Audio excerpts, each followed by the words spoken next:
পাকিস্তানের নির্বাচন শেষে সরকার গঠন নিয়ে চলছে নানা সমীকরণ। কারা ক্ষমতায় আসছে আর প্রধানমন্ত্রী কে হবেন তা নিয়ে চলছে নানা গুঞ্জন, আলোচনা, বিশ্লেষণ ও চ্যালেঞ্জ।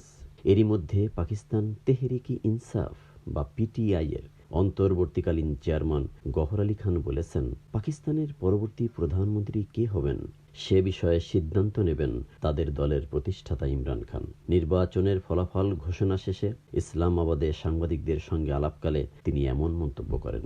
এ সময় নির্বাচনে পিটিআই সংখ্যাগরিষ্ঠতা পেয়েছে বলে দাবি করেন গওহর খান। পিটিআই এর এই শীর্ষ নেতা বলেন, পাকিস্তানের পরবর্তী প্রধানমন্ত্রী কে হবেন তা ঠিক করবেন ইমরান খান। তিনি সবসময় নেতা, তাতে তিনি কারাগারে থাকেন অথবা বাইরে, যেখানেই থাকুন না কেন তিনি পিটিআই এর নেতা। গওহর আলী খান বলেন, নির্বাচনে দেশটির জাতীয় পরিষদের 265 আসনের মধ্যে 170টিতে পিটিআই সমর্থিত স্বতন্ত্র প্রার্থীরা জয়ী হয়েছেন।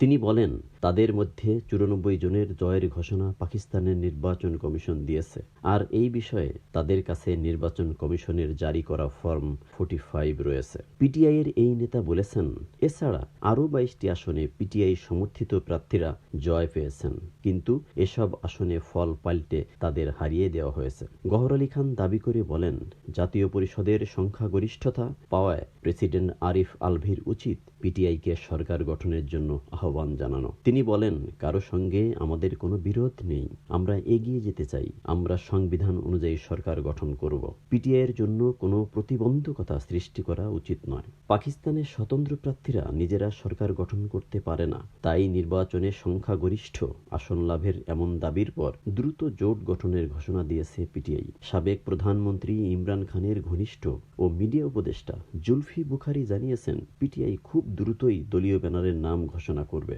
এরপরই স্বতন্ত্র প্রার্থীদের এ জোটে যোগ দিতে বলা হবে।